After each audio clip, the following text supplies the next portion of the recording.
শিবপ্রসাদের হাতে ধরা পড়ে তটিনীকে শুট করতে যায় বিজিত। হ্যাঁ বন্ধুরা, এমনটাই দেখা যাবে। বিস্তারিত জানতে ভিডিওটিতে লাইক দিয়ে চ্যানেলটি সাবস্ক্রাইব করে দেখতে থাকুন।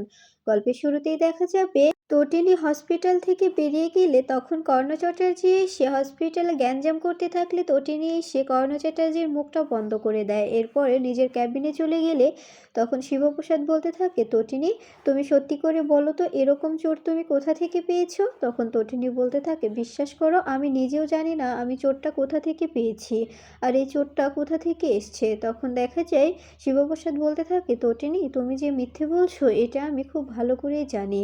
এরপরেই তটিনী বলতে থাকে, আচ্ছা তুমি কি আমাকে সন্দেহ করো? তখন শিবপ্রসাদ বলতে থাকে, না কেন সন্দেহ করব, হঠাৎ তোমার এমন মনে হলো কেন তটিনী? তখন তটিনী বলতে থাকে, না এমনি বললাম। এরপরে দেখা যায় তটিনী বলতে থাকে, আমার লাট্টুকে আমার কাছে ফিরিয়ে দেবে, আমার লাট্টুকে আমি চাই, আমার লাট্টুকে ছাড়া আমি বাঁচবো না। তখন শিবপ্রসাদ বলতে থাকে, আমি তো অনেক চেষ্টা করছি, স্পেশাল বাঞ্চে কথা বলেছি, আরও আরও অনেক চেষ্টা করছি, আমি নিজে খুঁজছি, তারপরেও আমি তো আমার ছেলেটাকে পাচ্ছি না, আমিও তো আমার ছেলেটার জন্য বেকুল হয়ে আছি। তখন তটিনী বলতে থাকে, আমি যদি সুস্থ থাকতাম তবে আমি কখন আমার লাট্টুকে আমার কাছে ফিরিয়ে আনতাম। তখন দেখা যায় শিবপ্রসাদ বলতে থাকে, এমন বলছো যে তুমি সুস্থ থাকলে কি করতে তটিনী, তুমি কি করে লাট্টুকে ফিরিয়ে আনতে আমাকে বলো, আমি ফিরিয়ে আনি। তখন দেখা যায় তটিনী বলতে থাকে, না ও কিছু না, আমি অনেক চেষ্টা করছি। এরপরে দেখা যায় তটিনী বলতে থাকে, আচ্ছা তুমি তুমি খেয়েছো? তখন শিবপ্রসাদ বলতে থাকে, তুমি না খেলে আমি খাই বলো, আমার ছেলেটা কোথায় আছে, আমার ছেলেটা খেয়েছে কি না না খেয়ে আছে আমি কি করে কিছু জানি না, আমি কি করে খাই, আমার গলা দিয়ে তো খাবার নামছে না, আর আমার মেয়েটাও সকাল থেকে কিচ্ছু খায়নি, আমি খাবার বেড়ে দিচ্ছি, তুমি প্লিজ পিকুকে খাইয়ে দাও, ও লাট্টুকে ছাড়া খেতে চাইছে না, আবার বলছে যদি মাম্মি খাইয়ে দেয় তবে একটু খেতে পারি, তাই তুমি যদি খাইয়ে দাও তবে আমার মেয়েটা একটু পেট পুড়ে খেতে পারে। তখন পিকু বলতে থাকে, মাম্মি আমার কিছু ভালো লাগছে না, আমার বাড়িতে বাড়িতে একা একা লাগছে, আমার ভাইকে ছাড়া কিছু ভালো লাগছে না, আমার ভাইকে চাই, আমার ভাইকে এনে দাও মাম্মি, তুমি সুস্থ হবে না, তুমি সুস্থ হয়ে ওঠো, সুস্থ হয়ে উঠে আমার ভাইকে এনে দাও। তখন দেখা যায় তটিনী বলতে থাকে, হ্যাঁ মা, তোমার ভাই ফিরে আসবে, তোমার ভাইয়ের কেউ কিচ্ছু করতে পারবে না, তোমার ভাই অবশ্যই অবশ্যই ফিরে আসবে, তোমার ভাইকে আমি ফিরিয়ে আনবো। তখন দেখা যায় শিবপ্রসাদ মনে মনে বলতে থাকে, তটিনী তুমি যে কে আমি তো এটাই বুঝতে পারছি না, তুমি তুমি এভাবে নিজেকে কেন আড়াল করছো, কেন এভাবে লুকিয়ে আছো, এভাবে নিজের রিস্ক নিয়ে কেনই বা তুমি ওই ক্রিমিনালদের তুলে আনলে, এই ব্যাপারটা আমাকে জানতেই হবে। এরপরে দেখা যায় এরপরে হঠাৎ শিবপ্রসাদের ফোনে ফোন এলে তখন শিবপ্রসাদকে ফোনটা ধরতে দেখে তটিনী বলতে থাকে, কে ফোন করেছে তোমাকে? তখন শিবপ্রসাদ বলতে থাকে, একটু কথা বলে আসি তারপরে বলছি, একটি ক্লায়েন্ট মনে হয় ফোন করেছে। এরপরে বলরাম বলতে থাকে, আমাদের যে করেই হোক লাট্টুকে খুঁজে বের করতে হবে আর বিজিতকেও ধরতে হবে, গুন্ডা তিনটাকেও ধরতে হবে। পুরো পুরো এলাকা ছড়িয়ে গেছে যে স্পেশাল ব্রাঞ্চের হাত থেকে চারজন গুন্ডায় বেরিয়ে গেছে, একজনকে পরশুরাম শুট করে সে মেরে ফেলেছে।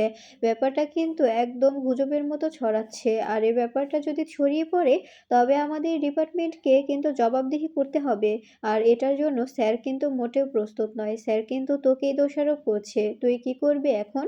তোকে যা করার করতে হবে, আর লাট্টু কোথায় আছে এটাও তো জানতে হবে, তোর ছেলে কোথায় আছে, কেমন আছে, তোর ছেলের খোঁজ তোকেই তো নিতে হবে তাই না? তখন দেখা যায় শিবপ্রসাদ বলতে থাকে, হ্যাঁ তুই চিন্তা করিস না, আমি আমি 72 ঘন্টার মধ্যে সব ক্লিয়ার করে দেব, আমার ছেলেকেও ফিরিয়ে আনবো, বিজিত লাহিড়ীকেও ধরে আনবো, আর ওই তিনজন মাফিয়াকেও ধরে আনবো, আর তটিনীকে এই ব্যাপারটাও আমি আমি বের করব। এরপরে দেখা যায় বলরাম বলতে থাকে, তোকে যা করার এই 72 ঘন্টার মধ্যেই করতে হবে, আমি স্যারের থেকে 72 ঘন্টার সময় ম্যানেজ করে নিচ্ছি। তখন শিবপ্রসাদ বলতে থাকে, ঠিক আছে তুই ওদিকটা সামলা, আমি এক্ষুনি বেরোচ্ছি, আমি একটু পিকুকে খাওয়াতে এসেছি, পিকুকে খাওয়ানো হয়ে গেলে আমি বেরিয়ে পড়বো। তখন দেখা যায় তখন বলরাম বলতে থাকে, ঠিক আছে তুই বেরো, আমি আমি এদিকটা দেখছি। এরপরে দেখা যায় তটিনী বলতে থাকে, "কি গো, কার সঙ্গে কথা বলছো? এদিকে এসো, কার সঙ্গে কথা বলছো তুমি?"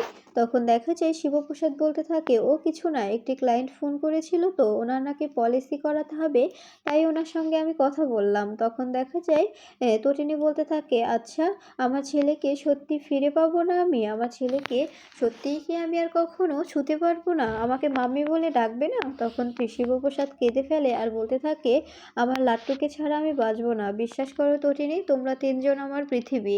আমি তোমাদের ৩ জনকে একজনকে ছাড়াও বাঁচতে পারবো না। তোমরা ৩ জন যদি আমার জীবনে না থাকো, আমার জীবনটাই মূল্যহীন। আমি চাই যে আমার লাট্টু যেন অতি শীঘ্রই আমার কাছে ফিরে আসে। আর আমি আমার লাট্টুকে ফিরে আনার শতরূপ চেষ্টা করব।" তখন দেখা যায়, তখন হঠাৎ বিজিত ফোন করে তটিনীর ফোনে। আর বিজিত ফোন করা মাত্রই তটিনী বলতে থাকে, "কে বলছেন?" তখন বিজিত ওপাশ থেকে বলতে থাকে, "কি ব্যাপার ম্যাম?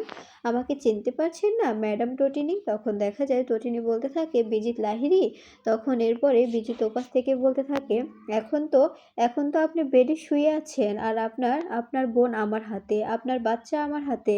এখন কি করবেন? আমি যেভাবে নাচতে বলবো আপনাকে সেভাবেই নাচতে হবে। আমি আপনাকে যেভাবে চালাবো আপনাকে সেভাবেই চলতে হবে। তা না হলে কিন্তু আপনার বোন ও ছেলে দুজনকে একদম শেষ করে দেব।" তখন তটিনী বলতে থাকে, "বিজিত, তুমি আমাকে চেনো না। আমি আমি যে কী রকম মেয়ে, আমি যে কত রকম রূপ ধারণ করতে পারি, এটা কিন্তু তোমার ধারণাও নেই। তুমি বুঝতে পারছো না যে তুমি কী নিয়ে খেলছো। তুমি কিন্তু আগুন নিয়ে খেলার চেষ্টা করছো। আমার বোন ও আমার ছেলের গায়ে যদি একটু আঁচও আসে, এটার জন্য তোমাকে পস্তাতে হবে।" এই সব কিছু শুনে ফেলে শিবপ্রসাদ। শুনে ফেলে হয় তটিনীর ফোন থেকে নাম্বারটা কালেক্ট করে বলরামকে বলে দেয় আর নাম্বারটা ট্র্যাক করতে বলে। এরপরে এদিকে দেখা যায় তটিনী আয়ুষীর সঙ্গে কথা বলতে চাইলে তখন বিজিত আয়ুষীর কাছে ফোন দিয়ে দেয়। এরপরে আয়ুষী বলতে থাকে, "প্লিজ চর্দি ভাই, আমাকে বাঁচা। আমি তোর কথা না শুনে এই শয়তানটাকে বিয়ে করেছিলাম, কিন্তু ও আমাকে এখানে এনে গান পয়েন্টে আটকে রেখেছে। আমাকে প্লিজ তুই এখান থেকে উদ্ধার কর। আমি এখানে থাকতে পারছি না। লাট্টুর অবস্থাও খারাপ। লাট্টু অনেক কান্নাকাটি করছে। লাট্টুকে আমার কাছে আটকে রাখা হয়েছে। তুই প্লিজ আমাদের উদ্ধার কর। আর তুই নিজেও সেফ থাকিস। তোকে কিন্তু ওরা মারার জন্য এই প্ল্যানগুলো করছে।" তখনই বিজিত আয়ুষীর হাত থেকে ফোনটা কেড়ে নেয় আর বলতে থাকে, "একদম কথা বলবে না। এসব কথা বললে এখানেই শেষ করে দেব।" এরপরে দেখা যায় শিবপ্রসাদ লোকেশন ট্র্যাক করে ফেললে তখন যেতে চাইলে তটিনী বলতে থাকে, "আমিও যাব। আমাকেও নিয়ে চলো। আমার ছেলে ওখানে আছে।" এরপরে তটিনীকে হুইল চেয়ারে করে নিয়ে গেলে তখন সেখানে গিয়ে বিজিতকে ধরে ফেলে শিবপ্রসাদ। এরপরে হঠাৎই বিজিত গান বের করে তটিনীর মাথায় ধরে বলতে থাকে, "আর এক পা এগোলে কিন্তু আমি তটিনী গাঙ্গুলিকে এখানেই শ্যুট করে দেব। আর আমাকে এখান থেকে বেরোতে দাও। তা না হলে কিন্তু আমি একদম শ্যুট করে দেব।" এরপরেই তটিনীর মাথায় রিভলভার ধরে তটিনীকে নিয়ে বেরিয়ে যেতে চাইলে তখনই পেছন থেকে বলরাম এসে বিজিতকে ধরে ফেলে। আর মায়া এসে গানটা কেড়ে নিলে তখন ভয় পেয়ে যায় বিজিত। বিজিত বলতে থাকে, "তোমরা আমাকে চেনো না। তোমরা যে কি করছো তোমরা নিজেরাও জানো না। এর জন্য তোমাদের পস্তাতে হবে, আমি বলে দিলাম।" তখন দেখা যায় তখন শিবপ্রসাদ বলতে থাকে, "এবার যে তুই কার মধ্যে পড়ে গেলি তুই বুঝতে পারছিস না। তোকে এবার জেলের খানে খাটাতে আর কখনোই তুই বেরোতে পারবি না। তুই বাচ্চাদের পাচার করিস, মেয়েদের পাচার করিস, এই শাস্তিটা তোকে অবশ্যই পেতে হবে।" এরপরে আয়ুষী তটিনীকে জড়িয়ে ধরে কাঁদতে থাকে আর বলতে থাকে, "প্লিজ সর্দি ভাই, আমাকে ক্ষমা করে দিস। আমি তোর কথা না শুনে, কারোর কথা না শুনে ওকে বিশ্বাস করে ওর সঙ্গে চলে এসেছিলাম। কিন্তু আমি বুঝতে পারিনি যে বিজিত এতটা জঘন্য একটি ছেলে, এতটা নোংরা ছেলে।" তখন দেখা যায় তটিনী বলতে থাকে, "আমি তোকে বারবার বলেছিলাম যে ও ভালো ছেলে নয়, ও ক্রিমিনাল। তুই তারপরেও আমার কথা শুনিসনি আয়ুষী। এবার বুঝতে পারলি তো আমার কথা না শোনার পরিণাম কি হলো তোর?"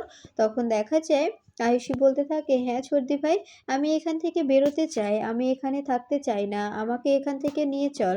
এরপরে দেখা যায় আয়ুষীর কথা শুনে তটিনী বলতে থাকে, "তুই যা জানিস সবটাই ভুল। তুই যে ওকে বিজিত নামে চিনিস, এই নামটাও ওর মিথ্যে। ও বিজিত নয়, ওর নাম অন্য কিছু। আর ও হচ্ছে এই আন্ডারওয়ার্ল্ডের একদম মাথায় বসে আছে। এসব কিছু ও নাড়ছে।" তখন দেখা যায় এ কথাগুলো শুনে অবাক হয়ে যায় আয়ুষী। আয়ুষী বলতে থাকে, "তুই এই কথাগুলো আমাকে আগে বলিসনি কেন ছোটি ভাই? আর তুই কে? তখন দেখা যায় তটিনী বলতে থাকে, আমার পরিচয়টা না হয় পরেই জানবি, আর আমি তোকে আগে বললেই কি তুই মেনে নিতি? তুই কি বিশ্বাস করতি? তোরা তো সবসময় নিজেদের অহংকারে অহংকারে রয়ে গেলি। কখনো কখনো আমাদের মানুষ বলেই গণ্য করিসনি। আমার বরকে সবসময় অপমান করে গেছিস। এমনকি আমার বাচ্চা দুটোকেও অপমান করতে তোরা ছাড়িসনি।